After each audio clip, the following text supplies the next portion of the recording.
Hi everyone, চলে এলাম আবার একটা নতুন ব্লগ নিয়ে। আজকে অফিস যাব আর অফিসে আজকে বানানো হবে রাজমা, যেটা খেতে আমার একেবারেই ভালো লাগে না। ওই জন্য বাড়ি থেকে ডিম আর আলু সেদ্ধ ভালো করে মেখে নিয়ে যাচ্ছি।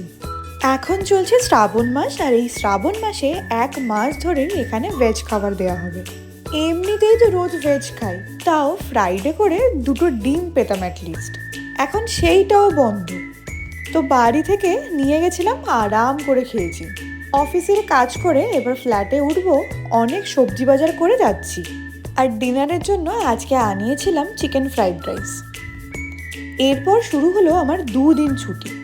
আগে থেকেই ভেবে রেখেছিলাম বেশি দেরি করব না, একদিকে চিকেন বানাচ্ছি, অন্যদিকে একটু ফুলকপিটা সেদ্ধ করে রাখছি। অনেক দিন আগে আমি ফুলকপি নিয়ে এসেছিলাম চিংড়ি মাছ দিয়ে বানাবো বলে, কিন্তু সে তো আর হয়ে ওঠেনি। আলটিমেটলি একটা সিম্পল তরকারি বানিয়েছি। বানানোর পর হঠাৎ মাথায় এলো শুধু এইটুকু আমি খেতে পারবো না, ওই জন্য তাড়াতাড়ি 3টে ডিম সেদ্ধ করে হালকা করে ভেজে নিয়ে ওই তরকারিতে দিয়ে দিয়েছি। লাঞ্চও এরপর সেরে ফেললাম তাড়াতাড়ি। এদিকে দেখো আমার প্রচুর পার্সেল এসছে।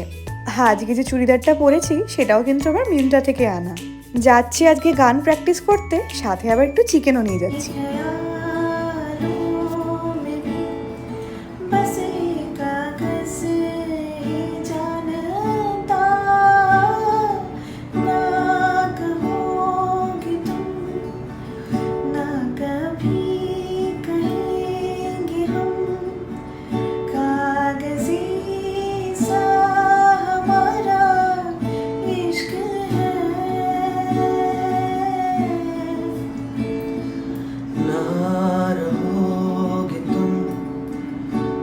फिर क्या करेंगे हम रोशनी सा हमारा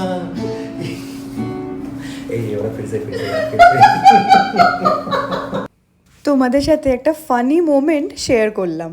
একটা ভিডিও রেকর্ড করতে গিয়ে কত যে সময় লাগে, আর এই যে গানটা আমার ভীষণ প্রিয়। তো ভিডিও আমি করেছি, সেটা আর ইউটিউবে পোস্ট করতে পারছি না, কপিরাইট আসছে। পরে কখনো শেয়ার করব। তো এই ভিডিওটা এখানেই শেষ হচ্ছে, দেখা হবে নতুন ব্লগে। টাটা।